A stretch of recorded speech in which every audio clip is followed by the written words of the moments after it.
ഇമ്മക്കുട്ടിയുടെ തല എവിടെ? ഹായ്. ഇമ്മക്കുട്ടിയുടെ കണ്ണെവിടെ? ഇമ്മക്കുട്ടിയുടെ കണ്ണെവിടെ? അമ്മയുടെ കണ്ണിച്ചൂടാ. ഇമ്മക്കുട്ടിയുടെ കണ്ണ് ഇതായിരിക്കടാ. ആ അവിടെ ഇരി.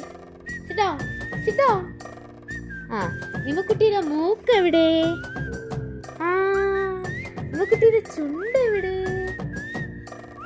ഇമ്മക്കുട്ടിയുടെ പല്ല് എവിടെ? പല്ല് കാണില്ല. ആ ഇമ്മക്കുട്ടിയുടെ നാക്ക് എവിടെ? ആ ഇമ്മക്കുട്ടിയുടെ നെറ്റി എവിടെ? നെറ്റി അത് കവിള്. നെറ്റി ഇമ്മക്കുട്ടിയുടെ നെറ്റി ഇത് നെറ്റി. ഇമ്മക്കുട്ടിയുടെ ചെവി എവിടെ? ആ ഇമ്മക്കുട്ടിയുടെ മാല എവിടെ? ഹായ്. ഇമ്മക്കുട്ടിയുടെ കാലെവിടെ? അത് അമ്മയുടെ കാല്. മക്കളെ കാലെവിടെ? ഇതാ കാലെവിടെ? ഉണ്ടാ. ഇമ്മക്കുട്ടിയുടെ കൈ എവിടെ? ഹായ്. കൈ കണ്ടാ?